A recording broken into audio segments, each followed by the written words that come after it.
El gato negro. No espero ni pido que alguien crea en el extraño aunque simple relato que me dispongo a escribir. Loco estaría si lo esperara, cuando mis sentidos rechazan su propia evidencia. Pero no estoy loco y sé muy bien que esto no es un sueño. Mañana voy a morir y quisiera aliviar hoy mi alma. Mi propósito inmediato consiste en poner de manifiesto, simple, sucintamente y sin comentarios, una serie de episodios domésticos. Las consecuencias de esos episodios me han aterrorizado, me han torturado y, por fin, me han destruido. Pero no. Intentaré explicarlos. Si para mí han sido horribles, para otros resultarán menos espantosos. ¡Qué baroques! Más adelante, tal vez, aparecerá alguien cuya inteligencia reduzca mis fantasmas a lugares comunes, una inteligencia más serena, más lógica y mucho menos excitable que la mía, capaz de ver en las circunstancias que temerosamente describiré, una vulgar sucesión de causas y efectos naturales. Desde la infancia me destaqué por la docilidad y bondad de mi carácter. La ternura que abrigaba mi corazón era tan grande que llegaba a convertirme en objeto de burla para mis compañeros. Me gustaban especialmente los animales, y mis padres me permitían tener una gran variedad. Pasaba a su lado la mayor parte del tiempo, y jamás me sentía más feliz que cuando les daba de comer y los acariciaba. Este rasgo de mi carácter creció conmigo y, cuando llegué a la virilidad, se convirtió en una de mis principales fuentes de placer. Aquellos que alguna vez han experimentado cariño hacia un perro fiel y sagaz no necesitan que me moleste en explicarles la naturaleza o la intensidad de la retribución que recibía. Hay algo en el generoso y abnegado amor de un animal que llega directamente al corazón. De aquel que con frecuencia ha probado la falsa amistad y la frágil fidelidad del hombre. Me casé joven y tuve la alegría de que mi esposa compartiera mis preferencias. Al observar mi gusto por los animales domésticos, no perdía oportunidad de procurármelos más agradables de entre ellos. Teníamos pájaros, peces de colores, un hermoso perro, conejos, un monito y un gato. Este último era un animal de notable tamaño y hermosura, completamente negro y de una sagacidad asombrosa. Al referirse a su inteligencia, mi mujer, que en el fondo era no poco supersticiosa, aludía con frecuencia a la antigua creencia popular de que todos los gatos negros son brujas metamorfoseadas. No quiero decir que lo creyera seriamente, y solo menciono la cosa porque acabo de recordarla. Plutón, tal era el nombre del gato, se había convertido en mi favorito y mi camarada. Solo yo le daba de comer y él me seguía por todas partes en casa. Me costaba mucho impedir que anduviera tras de mí en la calle. Nuestra amistad duró así varios años, en el curso de los cuales, enrojezco al confesarlo, mi temperamento y mi carácter se alteraron radicalmente por culpa del demonio. Intemperancia. Día a día me fui volviendo más melancólico, irritable e indiferente hacia los sentimientos ajenos. Llegué, incluso, a hablar descomedidamente a mi mujer y terminé por infligirle violencias personales. Mis favoritos, claro está, sintieron igualmente el cambio de mi carácter. No solo los descuidaba, sino que llegué a hacerles daño. Hacia Plutón, sin embargo, conservé suficiente consideración como para abstenerme de maltratarlo, cosa que hacía con los conejos, el mono y hasta el perro cuando, por casualidad o movidos por él afecto, se cruzaban en mi camino. Mi enfermedad, empero, se agravaba, pues, ¿qué enfermedad es comparable al alcohol? Y finalmente el mismo Plutón, que ya estaba viejo y, por tanto, algo enojadizo, empezó a sufrir las consecuencias de mi mal humor. Una noche en que volví a casa completamente embriagado, después de una de mis correrías por la ciudad, me pareció que el gato evitaba mi presencia. Lo alcé en brazos. Pero, asustado por mi violencia, me mordió ligeramente en la mano. Al punto se apoderó de mí una furia demoníaca y ya no supe lo que hacía.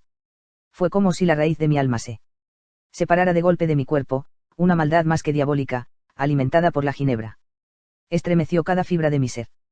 Sacando del bolsillo del chaleco un cortaplumas, lo abrí. Mientras sujetaba al pobre animal por el pescuezo y, deliberadamente, le hice saltar un ojo. Enrojezco, me abraso, tiemblo mientras escribo tan condenable atrocidad. Cuando la razón retornó con la mañana, cuando hube disipado en el sueño los vapores de la orgía nocturna, sentí que el horror se mezclaba con el remordimiento ante el crimen cometido, pero mi sentimiento era débil y ambiguo, no alcanzaba a interesar al alma. Una vez más me hundí en los excesos y muy pronto ahogué en vino los recuerdos de lo sucedido. El gato, entre tanto, mejoraba poco a poco. Cierto que la órbita donde faltaba el ojo presentaba un horrible aspecto, pero el animal no parecía sufrir ya Se paseaba, como de costumbre, por la casa, aunque, como es de imaginar, huía aterrorizado al verme. Me quedaba aún bastante de mi antigua manera de ser para sentirme agraviado por la evidente antipatía de un animal que alguna vez me ha querido tanto. Pero ese sentimiento no tardó en ceder paso a la irritación. Y entonces, para mi caída final e irrevocable, se presentó el espíritu de la perversidad. La filosofía no tiene en cuenta este espíritu, y, sin embargo, tan seguro estoy de que mi alma existe como de que la perversidad es uno de los impulsos primordiales del corazón humano, una de las facultades primarias indivisibles. Uno de esos sentimientos que dirigen el carácter del hombre. ¿Quién no se ha sorprendido a sí mismo 100 veces en momentos en que cometía una acción tonta o malvada por la simple razón de que no debía cometerla? No hay en nosotros una tendencia permanente, que enfrenta descaradamente al buen sentido, una tendencia a transgredir lo que constituye la ley por el solo hecho de serlo. Este espíritu de perversidad se presentó, como he dicho, en mi caída final. Y el insondable anhelo que tenía mi alma de vejarse a sí misma, de violentar su propia naturaleza, de hacer mal por el mal mismo, me incitó a continuar y, finalmente, a consumar el suplicio que había infligido a la inocente bestia. Una mañana, obrando a sangre fría, le pasé un lazo por el pescuezo y lo ahorqué en la rama de un árbol, lo ahorqué. Mientras las lágrimas manaban de mis ojos y el más amargo remordimiento me apretaba el corazón, lo ahorqué porque recordaba que me había querido y porque estaba seguro de que no me había dado motivo para matarlo, lo ahorqué porque sabía que, al hacerlo, cometía un pecado mortal que comprometería mi alma hasta llevarla, si ello fuera posible, más allá del alcance de la infinita misericordia del Dios más misericordioso y más terrible. La noche de aquel mismo día en que cometí tan cruel acción me despertaron gritos de incendio. Las cortinas de mi cama eran una llama viva y toda la casa estaba ardiendo. Con gran dificultad pudimos escapar de la conflagración mi mujer, un sirviente y yo. Todo quedó destruido. Mis bienes terrenales se perdieron y desde ese momento tuve que resignarme a la desesperanza. No incurriré en la debilidad de establecer una relación de causa y efecto entre el desastre y mi criminal acción. Pero estoy detallando una cadena de hechos y no quiero dejar ningún eslabón incompleto. Al día siguiente del incendio acudí a visitar las ruinas. Salvo una, las paredes se habían desplomado. La que quedaba en pie era un tabique divisorio de poco espesor, situado en el centro de la casa, y contra el cual se apoyaba antes la cabecera de mi lecho. El enlucido había quedado a salvo de la acción del fuego, cosa que atribuí a su reciente aplicación. Una densa muchedumbre habíase reunido frente a la pared y varias personas parecían examinar parte de la misma con gran atención y detalle. Las palabras extraño, curioso, y otras similares excitaron mi curiosidad. Al aproximarme que en la blanca superficie, grabada como un bajorrelieve, aparecía la imagen de un gigantesco gato. El contorno tenía una nitidez verdaderamente maravillosa. Había una soga alrededor del pescuezo del animal. Al descubrir esta aparición, ya que no podía considerarla otra cosa, me sentí dominado por el asombro y el terror. Pero la reflexión vino luego en mi ayuda. Recordé que había ahorcado al gato en un jardín contiguo a la casa.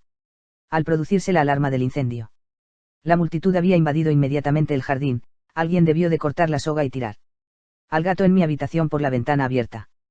Sin duda, habían tratado de despertarme en esa forma. Probablemente la caída de las paredes comprimió a la víctima de mi crueldad. Contra el enlucido recién aplicado, cuya cal, junto con la acción de las llamas y el amoníaco del cadáver, produjo la imagen que acababa de ver. Si bien en esta forma quedó satisfecha mi razón, ya que no mi conciencia, sobre el extraño episodio, lo ocurrido impresionó profundamente mi imaginación. Durante muchos meses no pude librarme del fantasma del gato, y en todo ese tiempo dominó mi espíritu un sentimiento informe que se parecía, sin serlo, al remordimiento. Llegué al punto de lamentar la pérdida del animal y buscar, en los viles antros que habitualmente frecuentaba, algún otro de la misma especie y apariencia que pudiera ocupar su lugar. Una noche en que, borracho a medias, me hallaba en una taberna más que infame. Reclamó mi atención algo negro posado sobre uno de los enormes toneles de ginebra que constituían el principal moblaje del lugar. Durante algunos minutos había estado mirando dicho tonel y me sorprendió no haber advertido antes la presencia de la mancha negra en lo alto. Me aproximé y la toqué con la mano. Era un gato negro muy grande, tan grande como Plutón y absolutamente igual a este, salvo un detalle, Plutón no tenía el menor pelo. blanco en el cuerpo, mientras este gato mostraba una vasta aunque indefinida mancha blanca que le cubría casi todo el pecho. Al sentirse acariciado se enderezó prontamente, ronroneando con fuerza, se frotó contra mi mano y pareció encantado de mis atenciones. Acababa, pues, de encontrar el animal que precisamente andaba buscando. De inmediato, propuse su compra al tabernero, pero me contestó que el animal no era suyo y que jamás lo había visto antes ni sabía nada de él. Continué acariciando al gato y, cuando me disponía a volver a casa, el animal pareció dispuesto a acompañarme. Le permití que lo hiciera, deteniéndome una y otra vez para inclinarme y acariciarlo. Cuando estuvo en casa, se acostumbró a ella de inmediato y se convirtió en el gran favorito de mi mujer. Por mi parte, pronto sentí nacer en mí una antipatía hacia aquel animal. Era exactamente lo contrario de lo que había anticipado, pero, sin que pueda decir cómo ni por qué, su marcado cariño por mí me disgustaba y me fatigaba. Gradualmente, el sentimiento de disgusto y fatiga creció hasta alcanzar la amargura del odio. Evitaba encontrarme con el animal, un resto de vergüenza y el recuerdo de mi crueldad de antaño. Me vedaban maltratarlo. Durante algunas semanas me abstuve de pegarle o de hacerle víctima de cualquier violencia, pero gradualmente, muy gradualmente, llegué a mirarlo con inexpresable odio y a huir en silencio de su detestable presencia, como si fuera una emanación de la peste. Lo que, sin duda, contribuyó a aumentar mi odio fue descubrir, a la mañana siguiente de haberlo traído a casa, que aquel gato, igual que Plutón, era tuerto.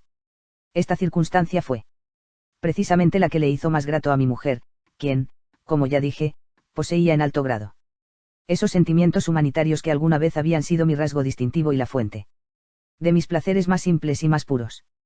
El cariño del gato por mí parecía aumentar en el mismo grado que mi aversión. Seguía mis pasos con una pertinacia que me costaría hacer entender al lector. Dondequiera que me sentara venía a ovillarse bajo mi silla o saltaba a mis rodillas, prodigándome sus odiosas caricias. Si echaba a caminar, se metía entre mis pies, amenazando con hacerme caer, o bien clavaba sus largas y afiladas uñas en mis ropas, para poder trepar hasta mi pecho. En esos momentos, aunque ansiaba aniquilarlo de un solo golpe, me sentía paralizado por él. Recuerdo de mi primer crimen, pero sobre todo, quiero confesarlo ahora mismo, por un espantoso temor al animal. Aquel temor no era precisamente miedo de un mal físico y, sin embargo, me sería imposible definirlo de otra manera. Me siento casi avergonzado de reconocer, sí, aún en esta celda de criminales me siento casi avergonzado de reconocer que el terror, el espanto que aquel animal me inspiraba, era intensificado por una de las más insensatas quimeras que sería dado concebir. Más de una vez mi mujer me había llamado la atención sobre la forma de la mancha blanca de la cual ya he hablado, y que constituía la única diferencia entre el extraño animal y el que yo había matado.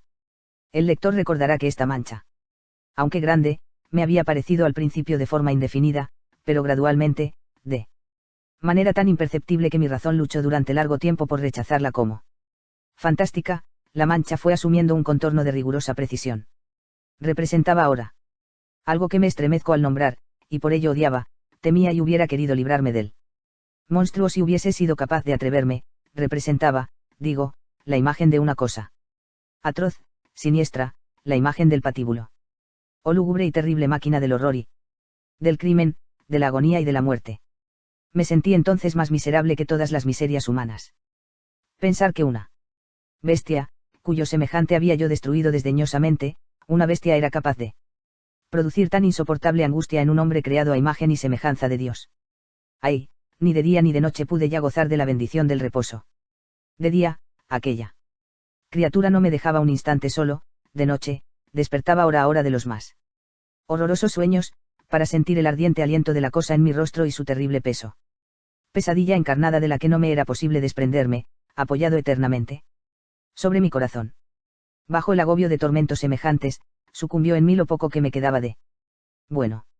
Solo los malos pensamientos disfrutaban ya de mi intimidad, los más tenebrosos, los más perversos pensamientos. La melancolía habitual de mi humor creció hasta convertirse en aborrecimiento de todo lo que me rodeaba y de la entera humanidad, y mi pobre mujer, que de nada se quejaba, llegó a ser la habitual y paciente víctima de los repentinos y frecuentes arrebatos de ciega cólera a que me abandonaba. Cierto día, para cumplir una tarea doméstica, me acompañó al sótano de la vieja casa, donde nuestra pobreza nos obligaba a vivir. El gato me siguió mientras bajaba la empinada escalera y estuvo a punto de tirarme cabeza abajo, lo cual me exasperó hasta la locura. Alzando un hacha y olvidando en mi rabia los pueriles temores que hasta entonces habían detenido mi mano, descargué un golpe que hubiera matado instantáneamente al animal de haberlo alcanzado. Pero la mano de mi mujer detuvo su trayectoria. Entonces, llevado por su intervención a una rabia más que demoníaca, me zafé de su abrazo y le hundí el hacha en la cabeza. Sin un solo quejido, cayó muerta a mis pies. Cumplido este espantoso asesinato, me entregué al punto y con toda sangre fría la tarea de ocultar el cadáver. Sabía que era imposible sacarlo de casa, tanto de día como de noche, sin correr el riesgo de que algún vecino me observara. Diversos proyectos cruzaron mi mente. Por un momento pensé en descuartizar el cuerpo y quemar los pedazos. Luego me ocurrió cavar una tumba en el piso del sótano. Pensé también si no convenía arrojar el cuerpo al pozo del patio o meterlo en un cajón, como si se tratara de una mercadería común, y llamar a un mozo de cordel para que lo retirara de casa. Pero, al fin, di con lo que me pareció el mejor expediente y decidí emparedar el cadáver en el sótano, tal como se dice que los monjes de la Edad Media emparedaban a sus víctimas. El sótano se adaptaba bien a este propósito. Sus muros eran de material poco resistente. Y estaban recién revocados con un mortero ordinario, que la humedad de la atmósfera no había dejado endurecer. Además, en una de las paredes se veía la saliencia de una falsa chimenea, la cual había sido rellenada y tratada de manera semejante al resto del sótano. Sin lugar a dudas, sería muy fácil sacar los ladrillos en esa parte, introducir el cadáver y tapar el agujero como antes, de manera que ninguna mirada pudiese descubrir algo sospechoso. No me equivocaba en mis cálculos. Fácilmente saqué los ladrillos con ayuda de una palanca y, luego de colocar cuidadosamente el cuerpo contra la pared interna, lo mantuve en esa posición mientras aplicaba de nuevo la mampostería en su forma original. Después de procurarme argamasa, arena y cerda, preparé un enlucido que no se distinguía del anterior, y revoqué cuidadosamente el nuevo enladrillado. Concluida la tarea, me sentí